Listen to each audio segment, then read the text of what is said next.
Adventures of Irvingman. As we begin today, some old friends have returned.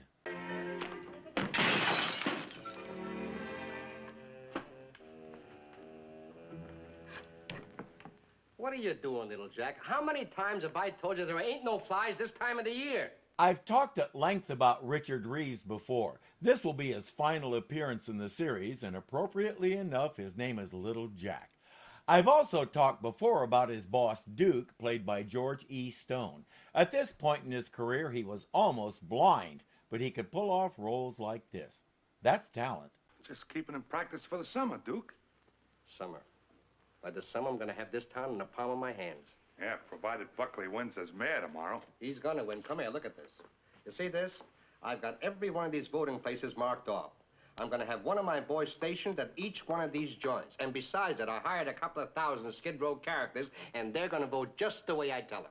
Without actually deliberately pointing at anything on that paper, he gave us today's plot. Little Jack says there's one problem you may not have considered. Superman. You don't like messing around with a city election. For what you just thought of, I thought of a long time ago, and I'm expecting the answer any minute. It's always so convenient when they show up right on cue. Well, Dr. Watts, sit down. Little Jack, this is the answer I've been expecting. This is Dr. Watts. I'm happy to know you. Happy. Veteran actor Rolf Sedan was mainly known for doing comedy. Here he's providing a little comedy relief because he talks like that all the time. Speaking of comedy, I can't help but laugh at the way IMDb lists his cause of death. It says heart coronary. Coronary means related to the heart, so he died of a heart-related heart. Feel free to make fun of whoever wrote that as much as you like. I intend to. It's all figured out. Everything is ready to destroy Superman's powers. To destroy them. Told you. Back in my CB days, I had a friend who, when he was on the radio, would say everything twice. Yeah, heading to the store. Definitely heading to the store. Need some milk. Gotta buy some milk. I have a feeling he and the doctor would have gotten along famously. See, the doctor's a genius. That's the way they got to talk. It's some kind of rule they got. Yep, says so right here in the Eccentric Genius Manual. Don't ask how I happen to have a copy. I've perfected the one way. The one way to hurt him. The one way. I think he's buggy. Buggy. And it appears to be contagious. I'd move away from him if I were you. He says, you'll have to come to my lab so I can show you. Okay, let's go. I'll get my coat. I'll get my coat. Never mind moving away from him. Mask up, you guys. That stuff is more contagious than the current unpleasantness. They'll head to the doctor's lab while we relocate to Perry White's office. He knows Duke Taylor is going to try and steal the election, which will open the city up to all kinds of crime and corruption. I'm sorry, Chief. I just can't bring myself to vote for Mayor Wilson. Why not? I'm not old enough. That tells us he's under 21. The voting age was lowered to 18 while I was in high school. Olson, what did I ever do to deserve you? Do you want a list? The only way is to fill the paper with editorials, to urge the people to get out and vote. Well, frankly, I don't know what everyone's so worried about. Superman isn't going to let anything happen. Sometimes, Lois, it's not wise for people to depend on Superman to keep their own house in order. Harsh words, and he's not wrong. It's as simple as this. If you don't vote, you don't have a right to complain. We saw just a few months ago how important it is to get off our duffs and do whatever it takes to cast those votes, because the system only works right when everyone participates. That's the only way we truly enact the will of the people. Also, there's only one of Superman. How many polling places can he cover at a time? Dr. Watts has built a lead-lined room and dropped the temperature in it to 2,000 below zero. That's minus 1129 degrees for the rest of the world.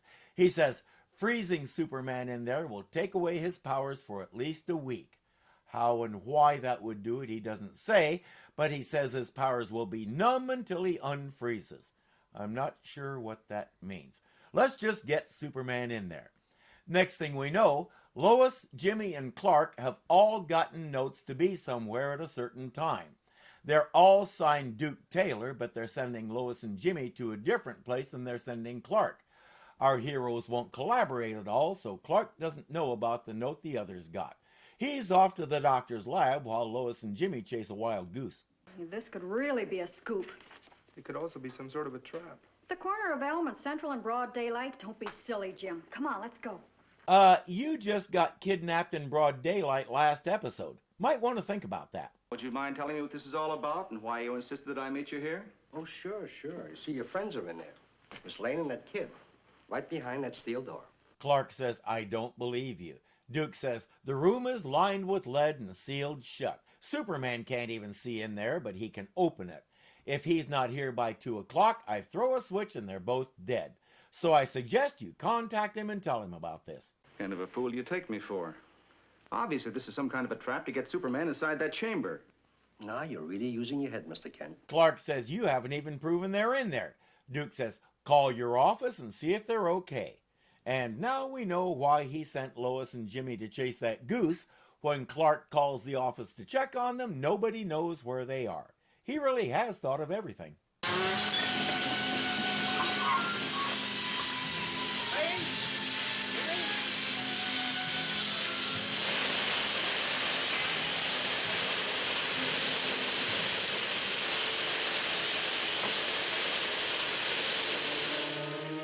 And yes, his powers are gone.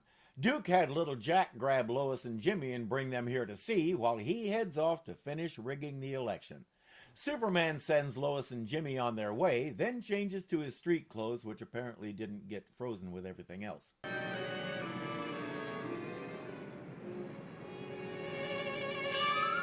He had trouble seeing where he was going and wandered onto the set of The Invisible Man. He got the part. His skin will stay that pasty white until he thaws out, but he knows what to do about that.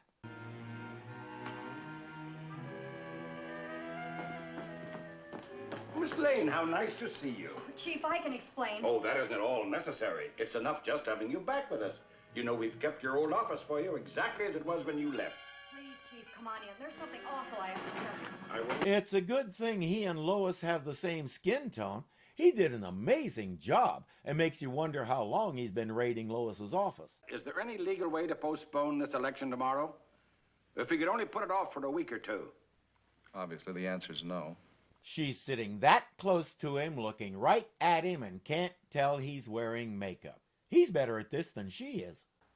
Congratulations, you done it. Certainly I done it. Certainly. After all, I'm a genius. After all... A genius who would now like to be paid the $50,000 Duke promised him. He may be a genius, but he's not too bright. You know, to tell you the truth, I'm not going to pay anything. If you don't pay me, I go to the police. If you don't pay... Go ahead to the police. What do I care? You're the guy that built the icebox, not me. Can I help it if Superman just happened to stumble into it? But you set the trap for him. Set the trap. Yes, he did, and good luck proving it. He has little Jack throw the professor out. It sure looks like everything is going his way, and his man is going to win tomorrow. First tally from the 8th and 9th wards. It's about 4-1 for Buckley. For Duke Taylor, you mean? I passed by several polling stations this morning. There's a tough-looking thug lounging in the doorway of every one of them. And there's nothing they can do. If a cop arrests a thug, Duke has a bail bondsman waiting to get them out, and they're right back in the doorways. Superman is helpless. All they can do is keep pushing the editorials and public notices and get the people out to vote. Can I help you? I am Dr. Watts. I am.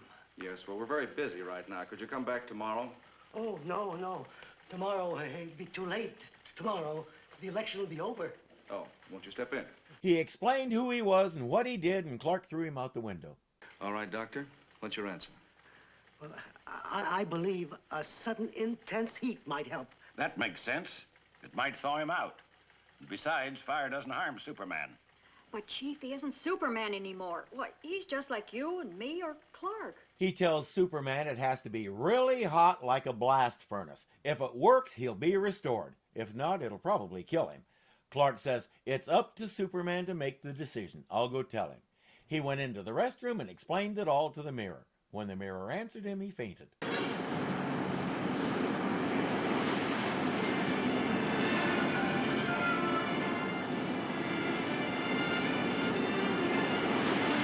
Look at it this way. If nothing else, it's a quick way to take off your makeup. If it happens to take your skin with it, oh well.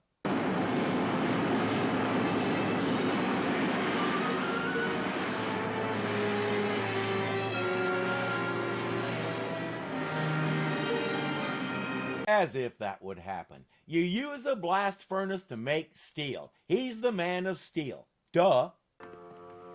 What are you doing here, boss? Just making a personal tour of inspection, just like a good general. I ran into this character outside. He tells me he's going to vote. That's nice. But before you vote, take a read about our boy. And don't forget, this district's got to go for Buckley. I'd rather not vote at all than vote for this crook. Superman says you vote for whoever you want to. These guys won't bother you anymore. I assure you, these thugs will knock their feet. Why, you... Wait a minute, Superman. This one's on me. And he got a twofer. I don't think we've even seen Superman do that. Suddenly, everybody in the city is voting, and the crooked guy is going down in flames. Presumably, Duke and Little Jack are already in jail, and Clark reports that Superman has been to every polling place in the city, clearing out the thugs and urging people to vote. This show addressed a lot of sensitive issues, as we've already seen. In the 1950s, it was common to charge poll taxes, which is to say a fee for voting, which most poor people, and especially people of color, couldn't afford. In the South, of course, states were allowed to make all kinds of voter suppression laws that targeted black people. Poll taxes wouldn't be outlawed until 1964, when the 24th Amendment was ratified, and actual voting rights for everyone, regardless of race or gender, wouldn't become law for another year when Congress passed the Voting Rights Act in 1965. So when this appeared, it was a turbulent time, and the show took a stand in favor of everyone getting an equal vote. It was the sort of thing that could get you in trouble and possibly even get you canceled.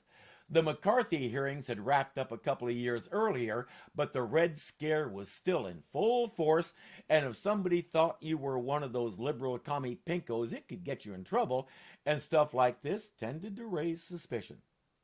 Thankfully, it didn't happen this time, and we have 3 more seasons to have fun with. Until next time. Hey everyone, thanks for watching. Be sure to click that like button and let me know you enjoyed this, and if you're not subscribed yet, you know what to do. You can also become a patron and help support this channel. The link is below. Thank you for watching.